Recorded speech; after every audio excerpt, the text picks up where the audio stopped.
Hello students, मैं अभिषेक सिंह स्वागत करता हूं आपके अपने यूट्यूब चैनल पर। स्टूडेंट्स, आज की इस वीडियो में हम बात करेंगे गॉस थ्योरम यानी गॉस की प्रमेय। स्टूडेंट्स, आपका कोई भी एग्जाम हो, चाहे कोई बोर्ड का एग्जाम हो या कोई टेक्निकल कंपटीशन का एग्जाम हो, उसके पॉइंट्स ऑफ व्यू से बहुत ज्यादा इंपॉर्टेंट और बहुत ज्यादा कॉन्सेप्चुअल टॉपिक है। बट स्टूडेंट्स, मैं आपसे प्रॉमिस करता हूं कि आप जब इस वीडियो को पूरा कुछ मिनट की वीडियो होगी उसे देख लेंगे आप वीडियो को, तो आपके सारे डाउट बिल्कुल क्लियर हो जाएंगे। आइए वीडियो शुरू करते हैं। स्टूडेंट्स, आपको पता होना चाहिए गॉस थ्योरम क्या कहती है। क्या है गॉस थ्योरम? तो आपने सुना होगा, किसी बंद प्लस से गुजरने वाला संपूर्ण विद्युत फ्लक्स उस पर लगने वाले कुल आवेश का 1/ε0 गुना होता है। वट स्टूडेंट, हमें इसे बिल्कुल नहीं करना है, बिल्कुल नहीं। हम चुटकियों से, बिल्कुल एक ऐसी ट्रिक से हम इसे याद करेंगे कि आप हमेशा आपके माइंड में फील हो जाएगा। आइए कैसे, देखिए, किसी बंद पृष्ठ, कोई बंद पृष्ठ है, कोई बंद पृष्ठ है क्या, लिख दिया। किसी बंद पृष्ठ, किसी बंद पृष्ठ से गुजरने वाला, से गुजरने वाला होता है, से यानी कोई भी चीज गुजरती, से गुजरने वाला संपूर्ण विद्युत फ्लक्स, संपूर्ण विद्युत फ्लक्स, संपूर्ण विद्युत फ्लक्स यानी ई। तो ये क्या हो गया, संपूर्ण विद्युत फ्लक्स क्या हो गया, फाइव ई। ठीक है, संपूर्ण उस पर लगने वाले कुल आवेश का, तो उस पर, तो संपूर्ण विद्युत फ्लक्स उस पर लगने वाले कुल आवेश का, यानी आवेश को किससे डिनोट करते हैं, कुल आवेश क्यों, कुल आवेश का 1/ε0 गुना होता है। तो कुल आवेश का, तो का मतलब क्या होता है इसमें, गुणा। कुल आवेश का 1/ε0 गुना होता है, यही तो स्टूडेंट है। तो का कितना गुना, 1/ε0 गुना होता है, यही तो है गॉस थ्योरम। और क्या है, वही छुट्टी। देखिए, अब देखिए, बिल्कुल फाइव ही बराबर कुल आवेश का 1/ε0 गुना होता है। एक मिनट में कॉन्सेप्ट क्लियर है। अब आपको फाइव का मान पता ही है, वो ε0 का मान कितना होता है, ε0 का मान होता है 8.85 और into 10 to the power -12। Clear student?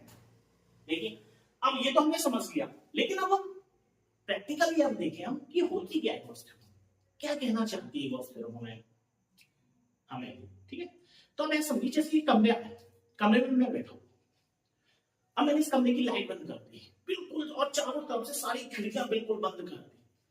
ठीक है, बिल्कुल आप मान लीजिए, और एक ऊपर का एक कोई क्षेत्रफल, हमने से हल्का सा क्षेत्रफल ऊपर से दीवार थोड़ी सी हटा दी, तो गॉस थ्योरम ने ये कहा कोई बंद पृष्ठ और उससे गुजरने वाला। अब मैंने कहा टॉर्च क्या गुजारूं, तो मैंने कहा टॉर्च एक मारी उस छेद की तरफ, टॉर्च जैसी मारी तो उसकी किरणें जाएंगी ऐसी।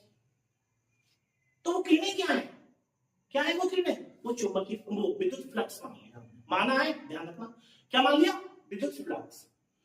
तो गॉस की थ्योरम ये कहती है इस सूत्र के प्रति, अगर ये सूत्र हमें ध्यान हो गया तो हम इस सूत्र से हम ये बता देंगे कि उसमें कितनी किरणें जा रही हैं।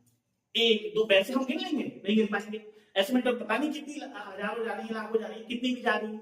लेकिन इस सूत्र के प्रति अगर ये सूत्र हमें याद हो तो हम याद जरूर बता देंगे कितनी किरणें की, 100 गुजरी, 200 गुजरी, 300 गुजरी, 400 गुजरी, कितनी किरणें। और उन किरणों को क्या कहा, विद्युत फ्लक्स। क्या मतलब, उन किरणों का बस नाम चेंज कर दिया, क्या, विद्युत फ्लक्स। तो किसके थ्रू हम जान सकते हैं, अगर हमें कुल आवेश पता होगा, कुल आवेश उसमें कितना है, 2 है, 3 है, 4 है, उन सबको जोड़ दिया और किससे भाग दे दिया, इसकी वैल्यू से भाग दे दिया और कुल चुंबकीय फ्लक्स आ जाएगा। ठीक है, ये तो हमें क्लियर नहीं क्वेश्चन, लेकिन अब हमें थोड़ा सा आगे बढ़ते हैं, ये तो बिल्कुल कॉन्सेप्ट क्लियर है। अब बात करते हैं इसमें लगा संपूर्ण विद्युत फ्लक्स। अब विद्युत फ्लक्स क्या होता है, इसे और देखते हैं स्टूडेंट्स। अब हम समझते हैं विद्युत फ्लक्स, क्योंकि अभी तक हम थ्योरी में इसमें समझते आ रहे थे थ्योरम में कि संपूर्ण विद्युत फ्लक्स कुल आवेश का, तो विद्युत फ्लक्स होता क्या है ये समझते ना, विद्युत फ्लक्स होता क्या है। लेकिन इसे समझने से पहले शायद कुछ तो निगम आप इस पे बोलिए, क्षेत्रफल सदिश यानी क्षेत्रफल सदिश क्या होगा। जब तक ये क्लियर नहीं होगा तब तक ये क्लियर नहीं हो पाएगा। इसलिए सबसे पहले हम देखते हैं क्षेत्रफल सदिश या एरिया वेक्टर क्या होता है। तो ये आप स्टूडेंट्स ये समझिए कि कोई भी तल है और तल के कोई भी चीज लंबवत रख दी जाए तो वो होता है उसका एरिया वेक्टर। जैसे मैं फर्श पर खड़ा हूं तो मैं फर्श के कहा हूं, तल के लंबवत हूं, तो मैं क्या हूं, एरिया वेक्टर। एरिया वेक्टर हूं यानी क्षेत्रफल सदिश। तो किसे क्रिएट करेंगे इसे, डीए वेक्टर से। ठीक है, ऐसे ही ये जैसे कोई तल है तो इसका क्षेत्रफल सदिश क्या है, ये पेन है इसका, ये क्या है, क्षेत्रफल सदिश। ध्यान रखना ये क्षेत्रफल सदिश है इसका। ठीक है, अब हम देखेंगे फ्लक्स क्या होता है। ठीक है, तब आप क्लियर हो जाएगा आपको फ्लक्स क्या होता है, विद्युत फ्लक्स क्या होता है। ठीक है, लेकिन इसके हम संदीप करेंगे पहले आप। तो विद्युत और फ्लक्स तोड़ लीजिए, क्या मतलब इसे जब तोड़ेंगे तो एक फ्लक्स को समझेंगे आप पहले, फ्लक्स क्या होता है। तो आप फ्लक्स ऐसे समझिए जैसे तरल प्रवाह की दर, दर का मतलब होता है समय। ठीक है, तरल प्रवाह की दर यानी किसी भी चीज को बहने में जो समय लगेगा, बहने की दर, वो होती है फ्लक्स। ऐसे प्रैक्टिकली आप समझ लीजिए, जैसे एक कार है, कार को मैं धो रहा हूं। ठीक है, अब मैं कार को जब धो रहा हूं और मेरे हाथ में ये मार्कर को आप पाइप समझिए। ठीक है, तो इसमें से पानी बह रहा है तो वो तरल प्रवाह हो रहा है। जो पानी बह रहा है तो वो क्या है, फ्लक्स। वो फ्लक्स हो गया। तो पानी जो बह रहा है वो किन चीजों पर निर्भर करेगा स्टूडेंट्स, तो वो पानी बह रहा है जो पानी, वो दो चीजों पर निर्भर करेगा। एक तो उसके क्षेत्रफल पर, पानी के आगे का पाइप का जो क्षेत्रफल है उसका, और पानी की स्पीड का। तो याद रखना फ्लक्स हमेशा दो चीजों पर निर्भर करता है, एक तो क्षेत्रफल पर, क्षेत्रफल सदिश यानी इसकी जरूरत पड़ेगी क्षेत्रफल सदिश, और दूसरा उसकी तीव्रता पर। ठीक है, जैसे अगर मैं कार धो रहा हूं और कार में जैसे कार मेरे पास यहाँ खड़ी है और मैं पाइप से पानी धो रहा हूं। ठीक है, तो जो पानी आ रहा है, पानी आ रहा है जो, तो पानी आ रहा है जैसे मैं देख रहा हूं तो उसकी तीव्रता बहुत कम है, तीव्रता कम है। जब तीव्रता कम है तो मैं फ्लक्स, मुझे क्या करना, मुझे बढ़ाना है फ्लक्स, यानी पानी की वो बढ़ाना है मुझे। तो जब तीव्रता को मैं बढ़ाऊंगा तो क्षेत्रफल में क्या करूंगा, कम कर दूंगा। क्षेत्रफल जैसे हाथ रखूंगा गाड़ी तक पहुंच जाएगा पानी, तीव्रता बढ़ जाएगी। आप समझे ना। तो फ्लक्स हमेशा दो चीजों पर निर्भर करता है, तीव्रता पर और किस पर, से एरिया सदिश यानी एरिया पर। ठीक है, अब हम बात करते हैं फ्लक्स को समझते हैं, अब विद्युत फ्लक्स देखते हैं। विद्युत फ्लक्स क्या होता है, लिखा है कुल वैद्युत बल रेखाओं की संख्या की माप को विद्युत फ्लक्स कहते हैं।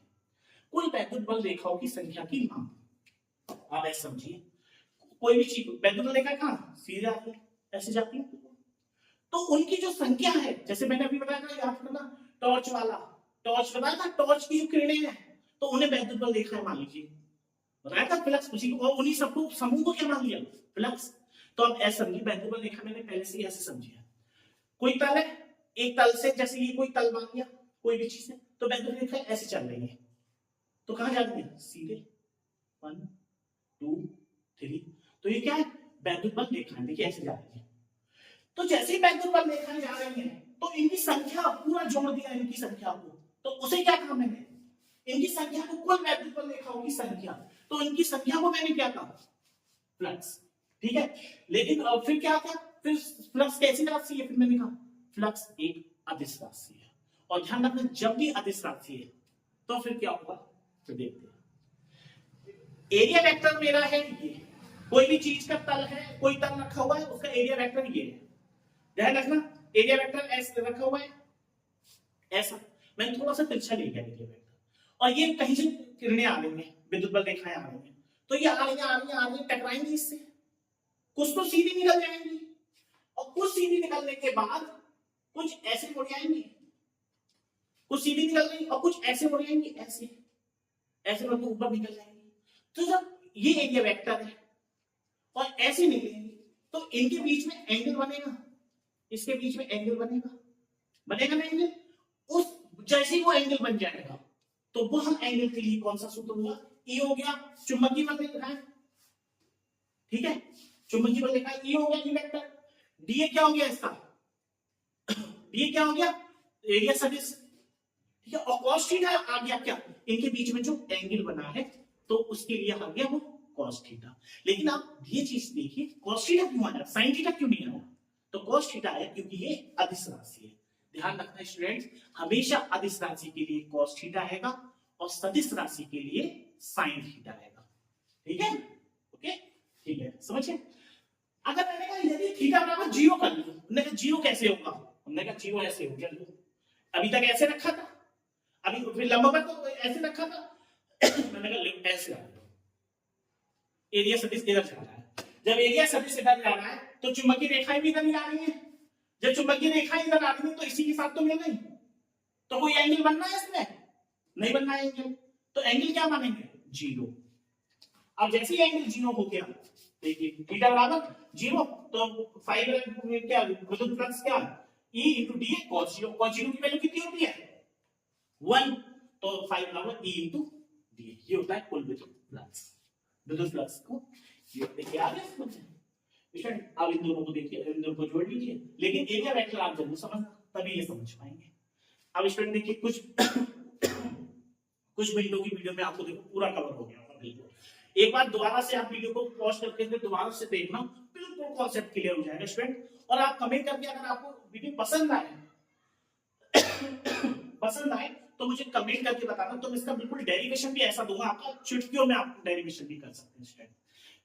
ऐसी इंटरेस्टिंग वीडियो देखने के लिए इस प्यारे छोटे से चैनल को लाइक शेयर एंड सब्सक्राइब कीजिए। Thank you student.